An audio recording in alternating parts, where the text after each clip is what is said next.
भक्तमाल जी में एक कथा आती है, श्री धन्ना जाट, एक धन्ना जी करके भगवान के भक्त थे, छोटे से थे। घर में संत आए, संत शालिग्राम भगवान की सेवा करते थे। अब धन्ना जी बैठ करके देखते थे और देखते ही बड़े खुश होते थे। कभी दही से स्नान, दूध से स्नान, पंचामृत से स्नान, जल से स्नान, फिर इत्र आदि लगा के, तिलक लगा के उनकी आरती पूजा, तुलसी अर्पण, ये सब देख करके धन्ना जी को बड़ा आनंद आता था। अब भले ही खेल के रूप में सही, धन्ना जी को बड़ा मन लगता था उसमें। कुछ दिन बाद संत जाने लगे तो धन्ना जी रोने लगे, बोले कि आप तो चले जाओ लेकिन अपने ठाकुर जी मुझको दे जाओ, उनकी सेवा मैं करूंगा। अब तो इतना रोए, इतना रोए, इतना रोए धन्ना जी कि संत का निकलना मुश्किल हो गया। तो संत ने क्या किया, रात्रि में धन्ना जी सोए तो बाहर से काला काला एक पत्थर ले आए और उस पर ही इत्र आदि लगा के, उसको तिलक विलक लगा के उसको सिंहासन पर बैठा दिया और अपने ठाकुर जी को नीचे बैठा दिया। धन्ना जी सुबह बोले, संत जी आप मत जाओ, छोटे बालक। संत बोले, अच्छा देखो, अंदर आओ मंदिर में। मंदिर में गए तो बोले, देखो वो तो सिंहासन पर ठाकुर जी बैठे और नीचे हमारे ठाकुर जी बैठे, बताओ तुमको कौन से चाहिए। धन्ना जी बोले, मैं तो सिंहासन वाले लूंगा, बड़े वाले ठाकुर जी मेरे। बोले ठीक है, तो उनकी सेवा करो, अब हमको जाने दो। अपने शालिग्राम जी को लेकर के संत चले गए। बंधुओं बात सुनिएगा, बहुत सुंदर कथा है, श्री नाभा गोस्वामी जी भक्तमाल में बताते। अब धन्ना जी उस पत्थर की सेवा करते हैं, असली शालिग्राम तो संत अपने संग ले गए, लेकिन धन्ना जी इतने भाव से सेवा करते थे।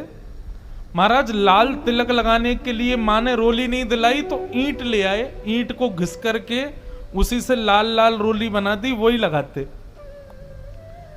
भोग धराने के लिए फल तोड़ लाते। मतलब सेवा की व्यवस्था नहीं होती थी तो धन्ना जी कैसे ना कैसे करके करते थे। छोटे से बालक हैं, खेल खेल में सेवा करते थे।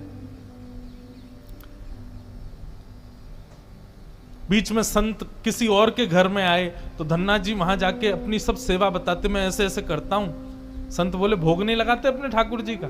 बोले भोग, बोले तुमको भूख लगती है। बोले हाँ, ऐसे ठाकुर जी को भी भोग लगाना चाहिए ना। छोटे बालक को ऐसे ही समझा दिया। अब तो धन्ना जी ने माँ से आज बढ़िया खिचड़ी बनवाई, कड़ी बनवाई, रोटी सब्जी बनवाई और भोग लगा के ले गए ठाकुर जी के पास। संत ने बताया था पर्दा करके भोग लगाना, पर्दा लगा दिया, भोग ठाकुर जी के सामने धर दिया। धन्ना जी बार बार पर्दे में से देखें, खा ही नहीं रहे, ठंडा हो जाएगा भोग। ठाकुर जी खा लो जल्दी से, देखो बढ़िया गरम गरम कड़ी लाया हूं और खिचड़ी बनाई, मैया ने घी डाला उस पर, पालो प्रेम से। बहुत देर हो गई, ठाकुर जी नहीं पाए तो धन्ना जी वहीं लेट गए। बोले आप नहीं पाओगे तो मैं भी नहीं पाऊंगा, मैं भी भूखा ही रहूंगा फिर।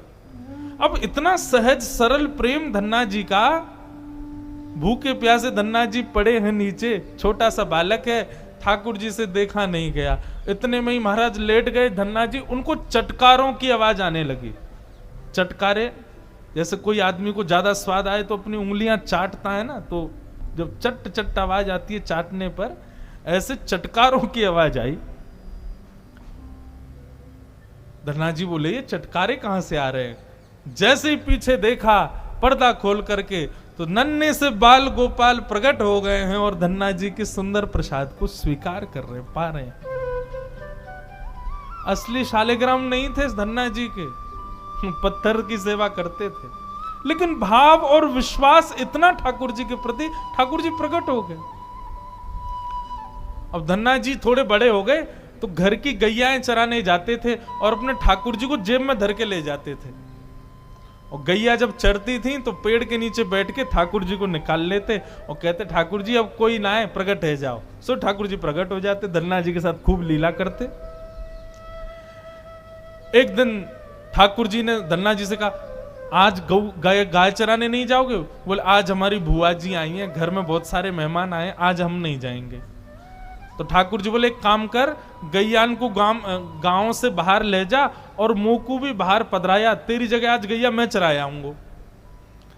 तो यही होने लगा। अब थोड़ी दूर तक धन्ना जी जाते, उसके बाद ठाकुर जी को बाहर निकालते और ठाकुर जी प्रकट हो जाते, गैया चराने ठाकुर जी जाते। आज 11-12 साल हो गए, वो संत आए जिनके शालिग्राम जी की सेवा थी।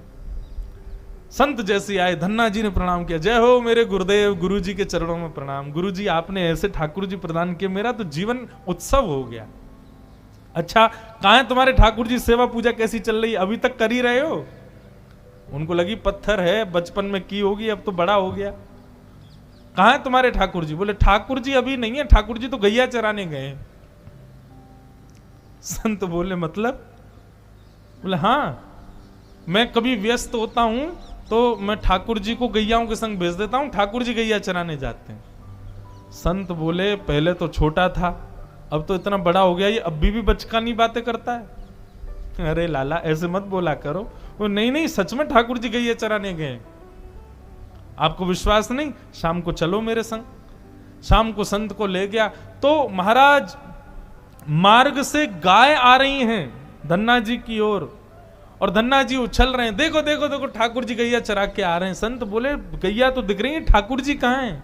बोले अरे बीच में देखिए ना, सांवरे सलोने, ऊंची धोती पहनी है, मोर मुकुट तिरछा सा धारण किया, कानों में कुंडल, कटाक्ष नेत्र, चंदन की सुगंधी से आच्छादित, गायों की खुर से निकलने वाली धूल पसीने से जाके चिपक रही है, कितने सुंदर ठाकुर जी लग रहे हैं।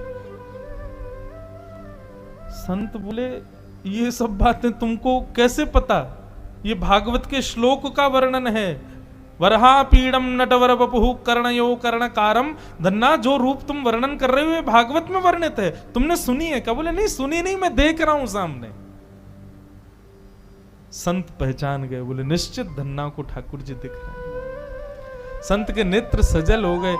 जीवन पर्यंत असली शालिग्राम जी की इतनी नियम से सेवा की, ठाकुर जी कभी प्रकट नहीं हुए।